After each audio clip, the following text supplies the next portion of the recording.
नर्मदा का जलस्तर भयानक त्रासदी में तब्दील होने के बाद नर्मदा बचाओ आंदोलन के नेतृत्व में डूब प्रभावितों ने कलेक्टर कार्यालय के अंदर कलेक्टर के केबिन के नजदीक घुसकर धरना दिया। इस दौरान कलेक्टर पिछले दरवाजे से निकल गए।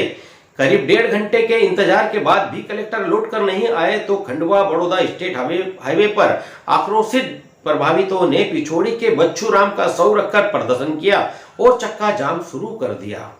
पिछले 48 घंटों में जमकर बारिश हुई। वहीं नर्मदा नदी पर बने बांधों के गेट खुलने के बाद पहली बार नर्मदा नदी अपने अब तक के उच्चतम जल स्तर को पार कर गई, जिसके चलते जो गांव डूब में नहीं थे वह भी टापू में तब्दील हो गए। बता दें, भारी बारिश के चलते हुई घटनाओं में अब तक कुल 3 लोगों के मौत की भी खबर है। छोटा बड़दा से रेस्क्यू कर अंजड़ लाते समय बस पलट गई, जिसमें 56 वर्षीय व्यक्ति व एक 12 साल के मासूम की मौत हो गई थी। वहीं 2 दिन पूर्व बाढ़ के पानी में डूबे बच्चू राम निवासी पिछोड़ी का शव पानी उतरने के बाद मिला है। कई लोगों के पशु तेज बहाव में बह गए।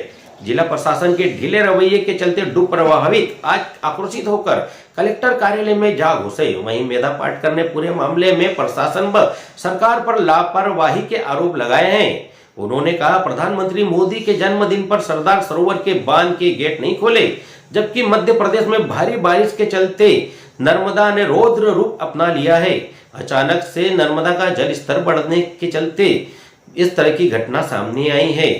इस घटना के पूर्व न तो जिला प्रशासन ने किसी प्रकार की एहतियातन बरती और न ही सुरक्षा के कोई पुख्ता इंतजाम किए। 1.5 घंटे तक कलेक्टर से मिलने की आस लिए प्रभावित खंडवा बड़ौदा राजमार्ग पर चक्का जाम करते हुए सड़क पर बैठ गए। सवाल यह उठता है कि ऐसी आपदा में जहां प्रशासन ने सामने आकर प्रभावितों के दुख दर्दों को समझना चाहिए, लेकिन उनसे मिलने की बजाय कलेक्टर डॉक्टर राहुल फटिंग जवाबदेही से बच निकले। यह जिला प्रशासन का कैसा रवैया है? वो इसीलिए कि मोदी जी का जो जन्मदिन होता है वो साल भर घाटी का मरण दिन साबित हो रहा है।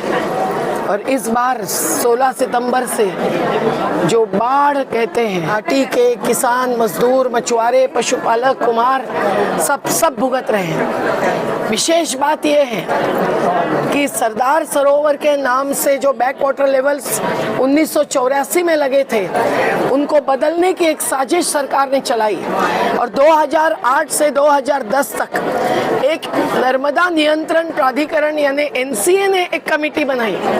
वो कमेटी अवैध थी क्योंकि बैक वाटर लेवल्स तो लगाने थे केवल CWC यानी केंद्रीय जल आयोग को, लेकिन इस समिति ने बैक वाटर लेवल्स बदले और हर गांव में बैक वाटर लेवल कम करते हुए 3 से 6 फुट तक इन्होंने कुल 15,964 परिवारों को, जिनके घरों का भू अर्जन भी हो चुका था, कईयों को घर प्लॉट भी दिया था, लेकिन बाद में पुनर्वास के वंचित रखने के लिए और पुनर्वास सबका पूरा हो गया ये दिखाने के लिए इन्होंने डूब से बाहर करना चालू कर दिया।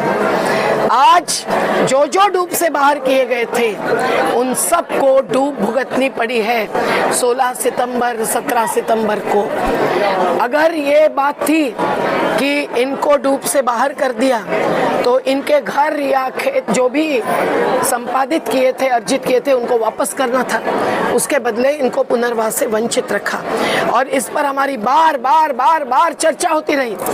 धार जिले का कटनेरा गांव हो, निसरपुर का बैडीपुरा हो, जांगरवा और अवलदा का एक फलिया हो या पिछोड़ी के कुछ फलिए हो, पिपरी हो, धनौरा का हिस्सा हो, हम लोग कहते रहे कि ये भी डूब में आने वाले हैं, लेकिन उन्होंने नकार दिया था।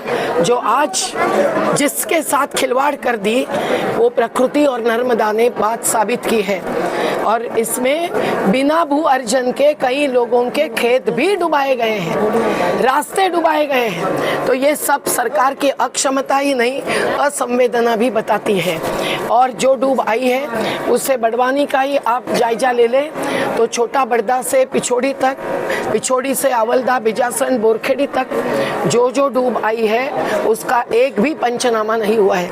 हम बार फोन करके जब आखिर में गुजरात के गेट उन्होंने खोले तो गुजरात के गेट्स केवल 2.5 मीटर तक खुले किए, गैरेज के दरवाजे से बात होती है वैसे, लेकिन 17 मीटर के गेट होते हुए इनको और पानी छोड़ना जरूरी था, संभव था, पर पानी एक साथ छोड़ने के कारण गुजरात के भी किसान मजदूर मछुआरों को इन्होंने फंसाया, भरूच तक डूब से वंचित किया। आज वो सब लोग कह रहे हैं गुजरात से कि मरण दिन नहीं, जन्मदिन मनाने के लिए इन्होंने जानबूझकर पानी भर के रखा।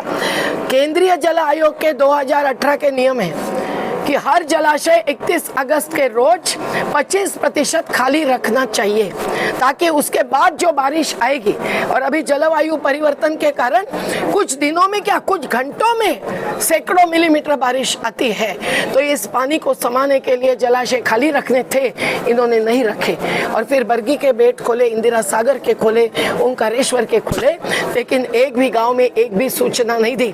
तो बड़े बांधों का ऐसा सिलसिला खड़ा करने वाले ये क्षमता नहीं रखते, रेगुलेशन एंड मॉनिटरिंग जिसको कहते हैं। हम पिछोड़ी में बचूराम भाई की मौत हुई। बचूराम भाई एक ऐसा व्यक्ति था जो पूरे गांव के लिए, मछुआरों के ही नहीं सब के लिए परेशान रहता था। वो नहा रहा था वहाँ और अचानक पानी चढ़ गया, पर वो बैलगाड़ी के ऊपर बैठकर नहा रहा था और रात को 11 बजे थे, लेकिन पानी चढ़ा और वो बह गया। आज छोटा बड़दा के भी घनश्याम भाई के पिताजी और बेटी की जो मौत हुई है, उनको छोड़कर बाकी सब लोगों को बचाया अंजड़ के मुकेश राठौड़ और बाकी कुछ युवा साथियों ने। लेकिन सरकार की बोटें कहाँ पहुंची, कितनी पहुंची? एक आध बोट पिछोड़ी में पहुंची, बाकी सब मछुआरों ने काम किया, सब जगह गांव के युवाओं और महिलाओं ने काम किया, मवेशियों को खींच खींच के बाहर निकाला। फिर भी छोटी कसरावद में वालजी भाई के परिवार के 4 घर डूब गए, उनको एक प्लॉट भी नहीं मिला, तो उनकी भी मवेशी डूब गई। छोटा बड़दा में जो 2 लोगों की मौत हुई, इसके लिए भी, बचूराम की मौत के लिए भी, मवेशियों की मौत के लिए भी, जो गुम है आज तक, उनके लिए भी सरकार जिम्मेदार है। उसमें नर्मदा घाटी विकास प्राधिकरण ही नहीं, नर्मदा नियंत्रण प्राधिकरण और राज्य शासन के सभी संबंधित विभाग और अधिकारी जिम्मेदार है। हम कोई घेराव नहीं करते हैं, हम सामने आए हैं, उनके द्वार में आए हैं, वो द्वार खोलते और चर्चा करते तो दिल खोलना पड़ता उनको, लेकिन वो पीछे के दरवाजे से जाते हैं। इसीलिए तो चोर दरवाजा कलेक्टर ऑफिस में बना के रखा है। ऐसा अनुभव किसी कलेक्टर का बड़वानी में या धार में हमको नहीं आया था। धार के कलेक्टर चर्चा तो कर रहे हैं, लेकिन जहाँ भी एक आध तहसीलदार या 2-4 पुलिस पहुंचे, वो पर्यटक जैसे सब कुछ देखकर चले गए हैं। प्रत्यक्ष में न गोताखोरों को भेजा, नहीं निवारा दिया, एक आध जगह पर जैसे कटनेरा को दे दिया क्योंकि उन्होंने रास्ता खंडवा का रोक दिया, बड़ौदा का।